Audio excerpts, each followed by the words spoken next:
Hello, this is CityScape, a regular vodcast featuring people, places, and ideas that impact our community. I'm Dan West with the Livonia Westland Chamber of Commerce. Today we meet a couple who juggle a marriage, a teenage daughter, and operate two different businesses out of the same Livonia building.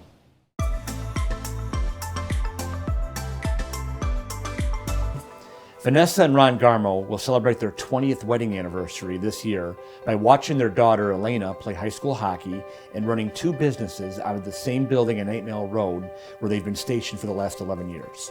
Ron, a lifelong handyman, has operated Running Right Heating and Cooling for the past 20 years, after working for years as a landscaper and in the retail food industry. Running Right employs 14 technicians who repair commercial and residential HVAC systems across Metro Detroit. He is a Southfield native who is a graduate of Southfield High School. Vanessa has a 3-decade award-winning career in communications industry that started as a reporter for WJR Radio. She also co-founded the Chaldean News, served as a spokesperson for Wayne County, and developed Epiphany Communications Coaching and Consulting. The West Bloomfield native is a graduate of Farmington Hills Mercy High School. Their 16-year-old daughter is currently a junior at Orchard Lake St. Mary's. Ron, Vanessa, thank you for joining us today. Thanks for having us. So, how did you two meet? I'll leave that up to my wife. Well, it was a blind date. It was actually my cousin, was one of his good childhood friends, and my cousin's wife actually had the idea of introducing us. It was on my birthday. It was our first date, so that was fun. I actually knew Dan the second I met him that I was going to marry him. I did. I'm glad she did. Yes, she did. I had to tell him that we were going to get married. What was your reaction to that? I just did what she told me to do. Tell us what you do, what brought you to Livonia, and why this has been a good location for the work you do. Basically, Livonia is the center part of all of Metro Detroit. You can go from Livonia, you can go to Lansing, you can go to the east side, you can go downtown, you can go to Monroe, all of that stuff, and you're centrally located. And basically, you have all the supply houses right on the 8 Mile Road, and it just helps us out tremendously to save time and the energy and for our customers and all of that stuff. Ron, what do you like about the work you do? I like getting my hands dirty, and just helping people out. And Vanessa, what do you like about the work you do?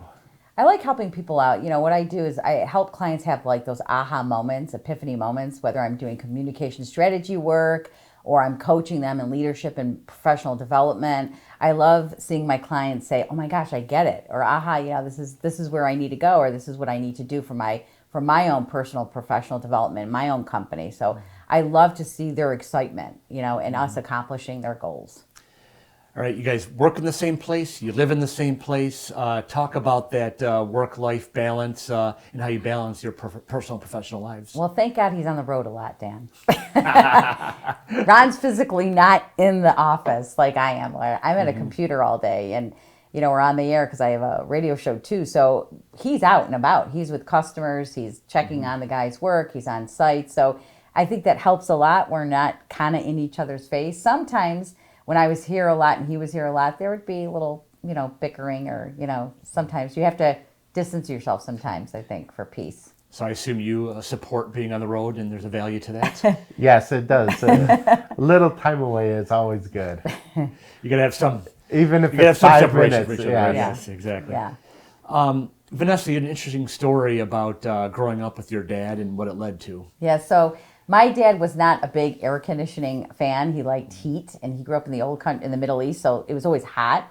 And I needed air conditioning, and he and I used to fight over the thermostat all the time. I liked it really cold. Growing up, he liked it really hot. And one year our air conditioning broke, and he was in his glory. He loved the fact that it broke. And he wouldn't get it fixed. And I said, "Dad, we need the air conditioning fixed. I have frizzy hair, I look like Bozo, going to school." And he's like, "No, we don't need the air conditioning." I said, I got in a big argument with him, and I said, "One day my husband's going to make sure my air conditioning works." Little did I know, I ended up marrying a guy who owned a business. He would have gotten a kick out of it. He had passed away before I met Ronnie. So another example of watch what you ask for, because you might get it, right? Exactly. Vanessa, do you have any rules about what can be said about each other's businesses?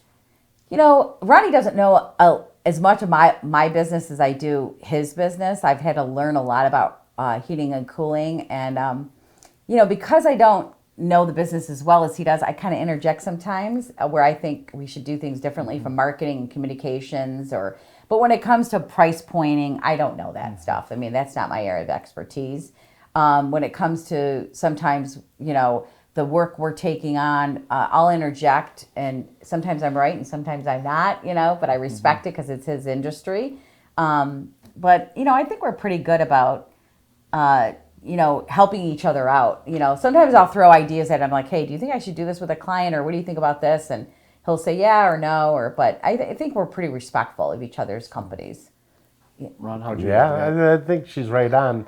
Sometimes I have to educate her a little bit and tell her what's going on, but she does the exact same thing for me, so it works out good.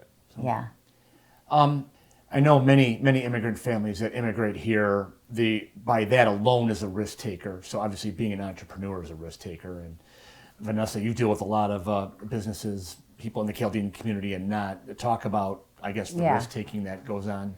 Well, I think it's, you come to the country as immigrants, and there's some opportunity, there's some not. A lot of them came because Ford was employing people, right? And so they worked on the assembly line, but they're natural entrepreneurs because their work ethic is so strong. Like we all grew up saying nothing was ever handed to anybody. It's like you worked for it. You worked at your parents' businesses. Both of us worked in our parents' businesses. Ronnie started at 12? We all were like 10, 11, 12 years old. So both your parents were entrepreneurs? Yeah, both of our parents were entrepreneurs. We grew up in the grocery business, the retail business. And so we were bagging groceries and cleaning bottles. And so sweeping floors. And, nothing was ever handed to us. So the mentality is you work hard and you're going to work for it. And being an entrepreneur and owning your own business, the sky's the limits. There's no limitations. It's all about what you put into it. So it was like, Chaldeans are very goal oriented too. And what I love about our community is that we can reinvent ourselves. You know what I mean? A lot of people moved out of the grocery business and they went into other industries, hotels and restaurants and heating and cooling and landscaping. But that entrepreneurial spirit, I think, is just built in our DNA. So, well, Ron, Vanessa, I thank you for your time today. Thank you for sharing your story with us. I mean, obviously, it's very personal with a couple such as yours, but we wish you continued success in what you guys are doing. Thanks, Thank you, Dan. So that's all the time. That's all we have for this edition of CityScape. We thank you for taking time to watch, and we'll see you again next time.